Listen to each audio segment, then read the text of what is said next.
Welcome to For the Health of It. I'm your host, Corian K. Paget, and this is your number one source for all things sports, health, and fitness related. Oh, hold on, Coach. What does For the Health of It stand for? Good question, Austin. The four and For the Health of It stands for our four principles, which are mindset, movement, nutrition, and recovery. Okay, cool. Let's do it for the health of it then.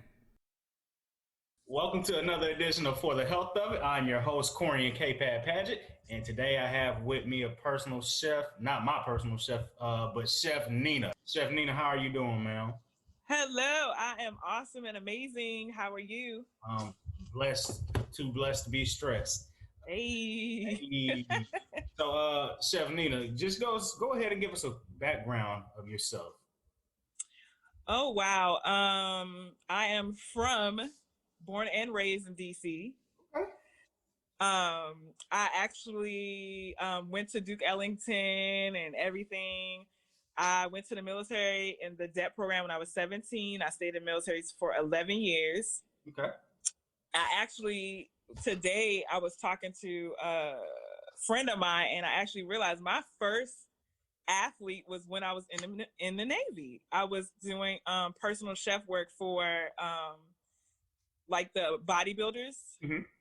So I had four of them. They were actually in the military, but they used to compete. Right. And I used to cook for them. And then when I got out of the military, I felt like I was 18 all over again. I really didn't know what to do. And I would just always end up in the kitchen. Went to culinary school and took off from there. I've never worked in anything that wasn't like luxury resort, high-end boutique hotels. I became the chef for United Airlines in the DMV area. Nice. I taught culinary at the culinary college, and then the college lost their accreditation. And I was like, oh my God, what am I going to do? I said, you know what would be good? I said, all I need is one football player. Right. I went from 1 to 6 in 3 months. And I've been going ever since. And now I own a virtual cooking school called True Your Health.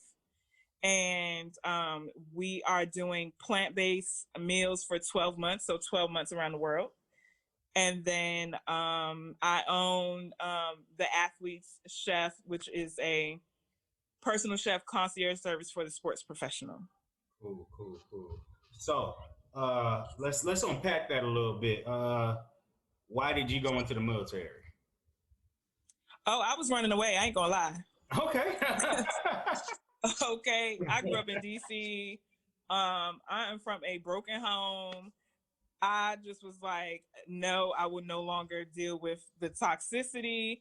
At 17, I just knew that I got into colleges and I had a full ride to VCU, Catholic University, and Morgan State. And my parents told me I had to live at home and I had to choose which home I was going to live in. And I was like, where everybody else is getting cars, back then you could have a car your freshman year, but everybody was getting cars and driving to school and living on campus. And Susquehanna University, that was the other college I got into.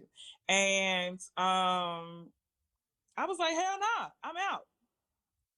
So I signed up on my own. They didn't even know I was going. That was the best decision I ever made. What branch? You said Navy? Navy, yep. Cool. Okay. All right. So you said you started cooking in the military when you were cooking for a couple of guys. Yeah, I actually I was not a chef or cook in the military. I actually ran an admin office. Yeah, I was just about to ask, what was your job? So yeah, I ran an admin office. Uh-huh. I worked in Navy legal. Okay. And but I just cook really well. Right. And I was bringing my lunch to work every day, or I would just I would pack all my stuff in cute containers, and people were like, what is that? What is going on there? And I'd be like, I made it myself. And so they just started seeing that. And then actually it was a chief, and he was like, can you cook my meals for me? And I was like, cook your meals for you? What the hell? Why would I cook meals for that? I got kids. That don't even make sense. Right. And he was like, I'll pay you for it. Yes, I will cook meals for you. No problem. And his diet was so bland because, when they're fitness when they do that thing, they're like very strict. So it was like chicken, brown rice, and broccoli, like boring. And then one day I was like, that you can do like this, and this, and you can still get the same, elements, and I can cook it in coconut oil so you can get your MTCs and this and that. He was like, wait. What do you know about all of that stuff? And I was like, oh, I just read a lot. So I always had like nutrition books, and I was always studying like science behind food and body. And that just grew. I had like, what is MTC? What is MTC? Oh my gosh. So it is a ingredient that is in, I can't even think of it off the top of my head what it stands for. But it's an ingredient that is in coconut oil. It helps with your muscles. It helps like repair them. Okay. Got you. Cool. So my next question is, did you get out? What age did you get out the military? Dang, was I like, I think I was 27. I was still a tenderoni, so. Oh yeah, you were still young. So. I was young, but I was a single parent, and it was just getting harder, and I was just like, I don't want to do this no more. I'm bored now. Like, I need to do something else. Okay. And how old are you now? If you don't mind me asking. Dang, I'm 37. I'm still a tenderoni. Okay? You are. Shout out to the newborn. You got a 10-year-old, not 10-year-old, 10-month-old. 10-month-old, right. I'm trying to keep them quiet, but goodness. It's all good.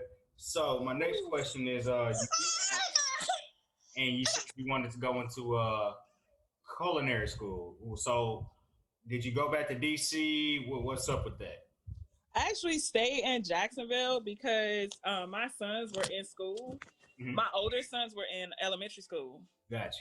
So I couldn't just pick. I mean, I could have, but I just really didn't want to go home. Right. Like, I was like, they still crazy. So I stayed, and I ended up going to culinary school here. And it was weird because I would get sad and cook. Or I would just, like, my grandmother passed away in 2008. So I would just be like, oh, I wish she was here. And I would just be in the kitchen and cook a 5-course meal for me. And at the time, my older sons were like 7 and 5. Right. But they're eating like foie gras and caviar and like all of this stuff because I'm sad and I want to cook. Right. And so it was like, could this be a business? Could this, like, is this something that I could do forever? Or not even forever, but it's, I was just so passionate about it. And then, like, people just kept asking me to cook things. Right. And it wasn't like a pie. It was like, can you do my meals for the week? And I'm like, people do that? I didn't know people didn't know. Right. I had no idea people were doing this. Okay. So, what all goes into, like, you said you used to make like 5-course meals. I never really knew like what makes up the courses of a meal. So I mean, the technical names, you could have an aperitif, which is usually a starter, like a port wine or something like that. And you can have a amuse-bouche, which is a gift from the chef. Gotcha. Which is usually an amuse-bouche is something that we want to introduce on a new menu. Okay. And then you go into your entrees, your appetizer, your entree. You might have an intermezzo, which is something to cleanse the palate, and then you have your dessert, and then you might have a port wine at the end to finish that off. It honestly. It depends, because you might go to these Michelin star restaurants in Chicago or New York, and they might have up to 20. Yes, it's crazy. I don't have that much time, but right. Man. And then when they do it like that, it's small. It's actually, it's not about the food; it's about the experience surrounding the food. Right. So, and a lot of people don't get that, especially like people here. If I was up north, I would swing some things. Okay.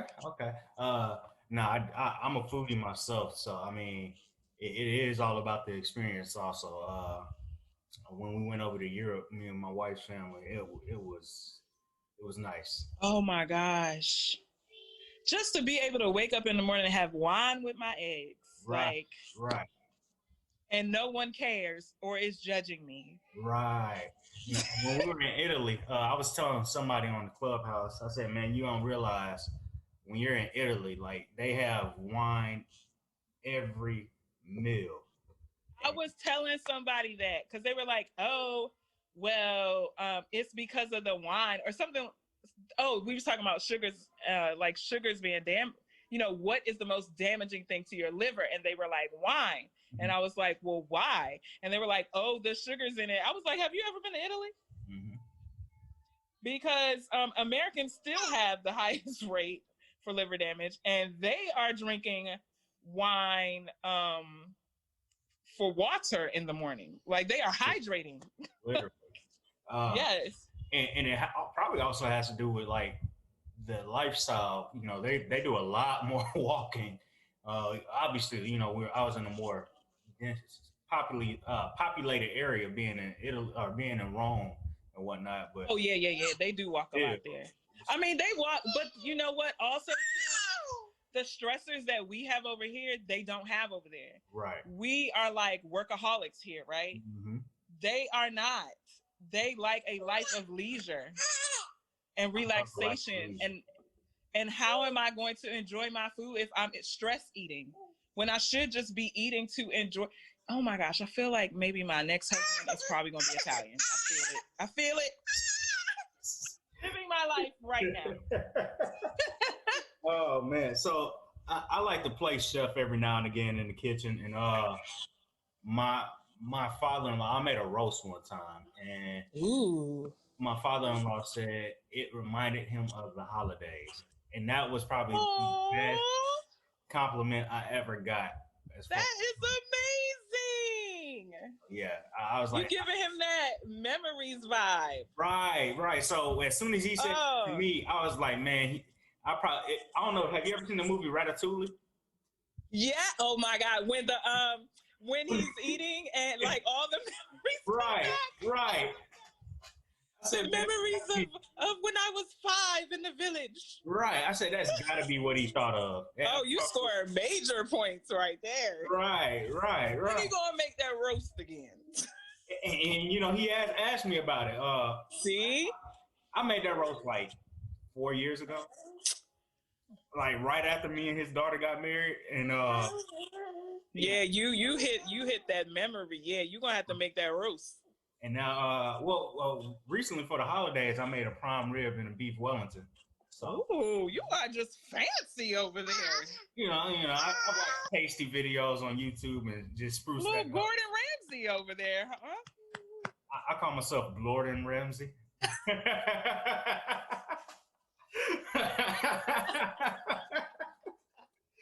Oh man! Because you know, beef Wellington is his thing. It is. Don't even try. Like, just forget it. Right. Well, when we were in that Europe trip we did, we stopped over in London for like 24 hours. And oh my gosh! While we were there, I said we're not leaving London without stopping at a Gordon Ramsay restaurant. So absolutely, I made sure we went out of our way to go to that restaurant, but it was well worth it. And oh my God, that was so good. He is so amazing. Like you can just if you just watch the way he cook, like if you watch him on mute and just watch how he cook, you can literally the passion vibrates from the TV. Like that is how I wanted to be when I started. I love one of my chefs actually studied with Gordon Ramsay. Oh wow. And when I used to be in the kitchen, I used to have to open up the kitchen from 6 at 5:30, but 6 service started.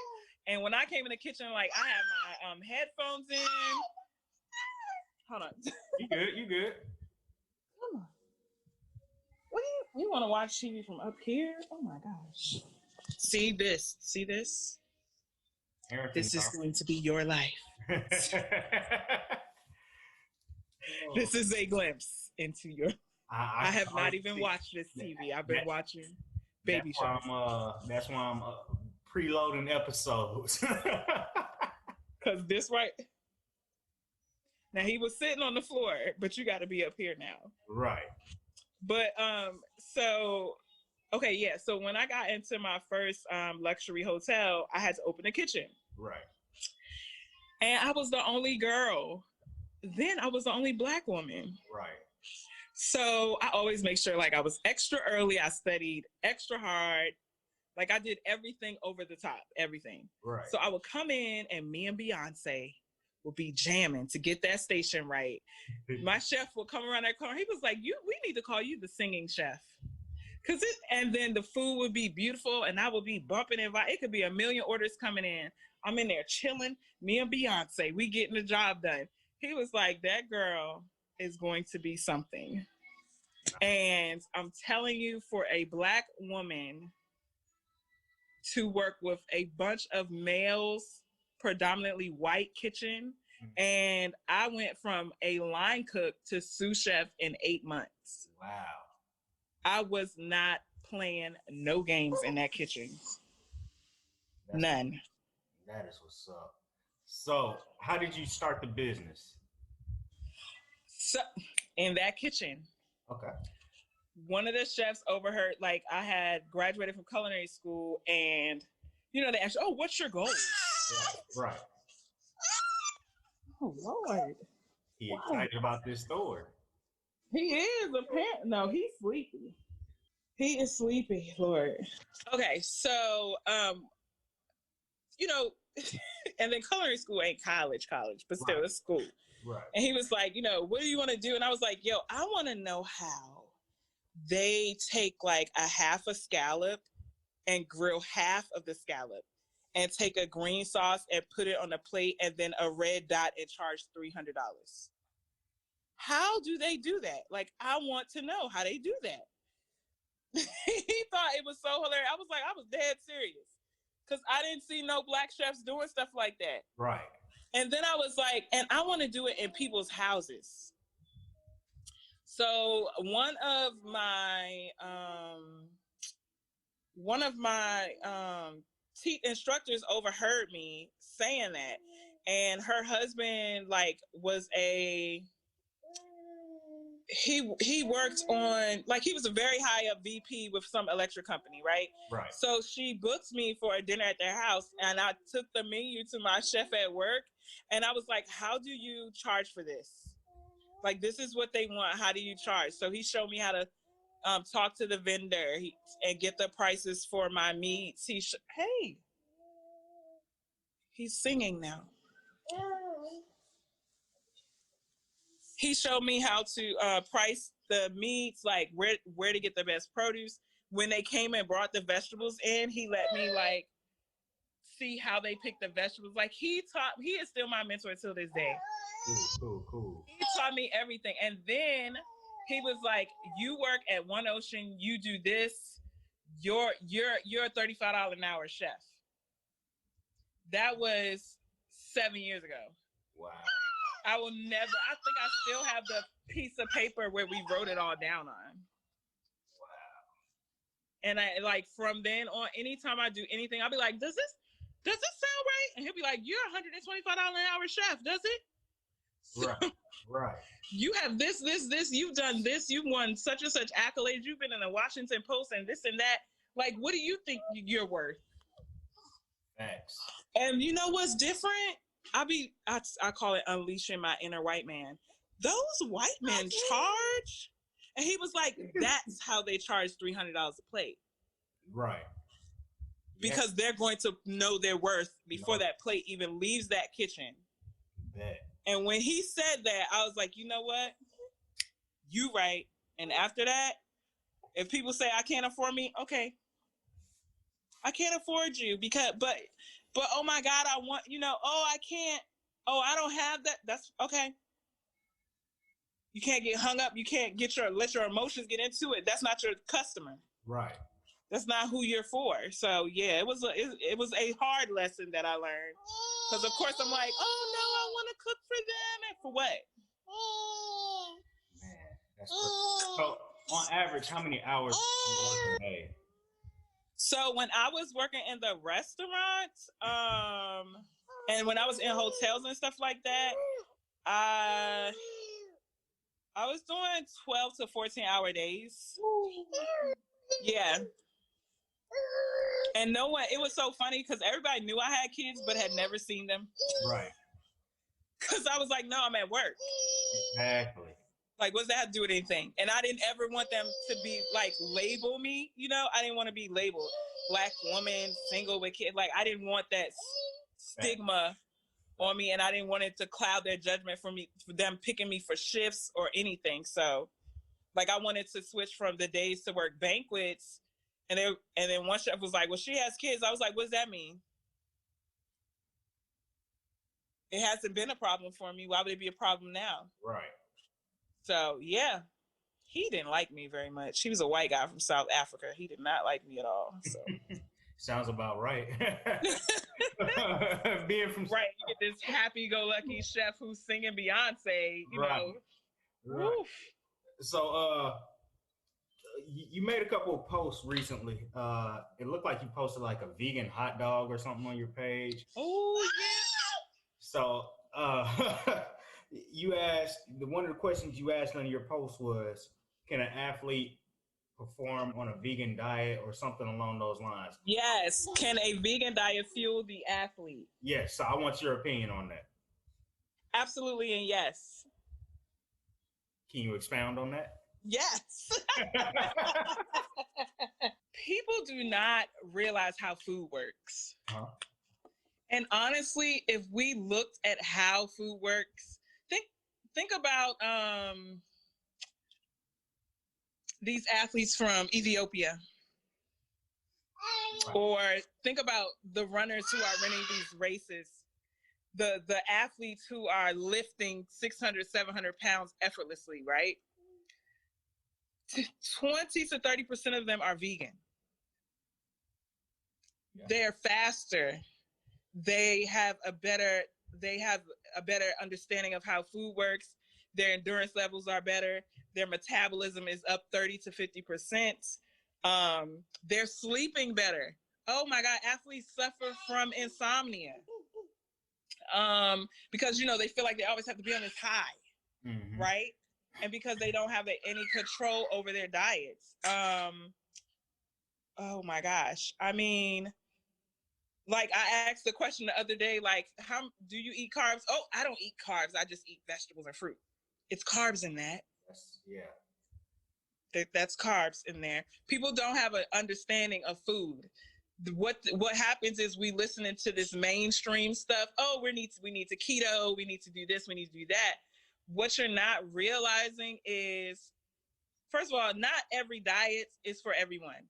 Right. Food works differently for everybody, right? So maybe I can have my red wine, right, with my feta cheese and my eggs in the morning. Okay. Maybe you can't do that. I think once people realize how food works and they need to create functioning diets for them, then it will. But of course, plant-based will work. It's just learning how food works. Right. That's all. Like, not everybody wants to go plant-based. You don't have to. Right. However, there's an option for maybe you to add a little bit more vegetables than what you're getting. I remember I had an athlete, oh my God, football player. And he did not like vegetables. And I was like, why don't you like vegetables? Oh, well, my grandma used to cook this and used to have I hate your grandma. Right. But let me see what I can do, because you need to have vegetables. He had a vitamin D deficiency and he had some other stuff going on. I'm telling you, I was taking like Angus beef and mushrooms and making burgers until I got to the point where I could give him a 100% plant-based burger. Wow. And it's all in how you're looking at food. Like Haitians have a black rice, right? That black rice has mushrooms and shrimp in it. Right. But if I tell you I'm making this rice, of course I'm gonna make it for you. You're gonna get there's ways to get vegetables in it somehow. Right. It's just that we are not creative enough, and we're so busy looking at what mainstream is saying that we're not realizing that we have these other avenues of creativity. I make granola. I make power bars. I mean, I was making oh my gosh, cold pressed juices. I mean, anything that I could do to get some fruit and vegetables in you, I'm gonna do it. Cool. Okay. So now you're charging. You said you were $35 an hour, chef. Yeah, I was. Now you are a. I'm up between 250 and 3. Dude, minimum of how I'm many worth hours? it. I'm worth every penny. Minimum how many hours? So if I had to hire you for a dinner tonight or any particular night, how many hours you gonna? Well, that's different. So if I'm doing like a couple's dinner, it's gonna be $350 anyway. Gotcha. But now if you talking about you want a couple's dinner with 5-pound lobsters and you trying to seafood, yeah. I mean, yeah. I got ways. But I mean, I can get you 8 pounds if you're nice. But if if you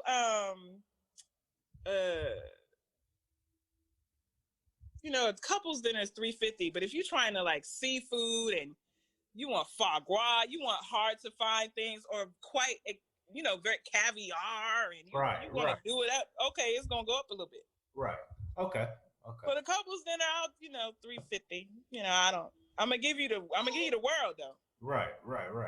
So you're gonna have a server, and you're gonna have a custom menu and place settings and synchronized serving, and we're gonna do it up. Right. Where are you based out of? I'm in Jacksonville, Florida, but I travel because the airport, up 10 minutes up the street. So. Oh snap! I got folks in Jacksonville. Yeah, I'm here. Yeah. I'm here. Okay, no, I got your contact information. Next time I'm in Jacksonville after this pandemic, while it slows down a little bit, hey, I'm gonna hit you. Right. Definitely. Right. I hope it slow down. I don't know what's going on, but yeah. Same.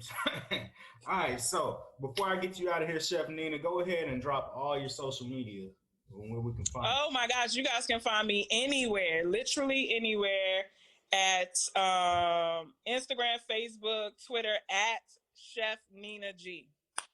Chef Nina G. Cool. And then if you go on my Instagram, it's like 12 links where you can get to me. So, and then my chef concierge service. If it's a chef out there that is looking to work with athletes and you are looking to learn how to work with them, as far as like a functional nutrition life for them. Right. We're not just throwing food on the plate. We're not just cooking for clout. We're actually educating them so they can be stronger and so they can win some championships and rings and stuff like that.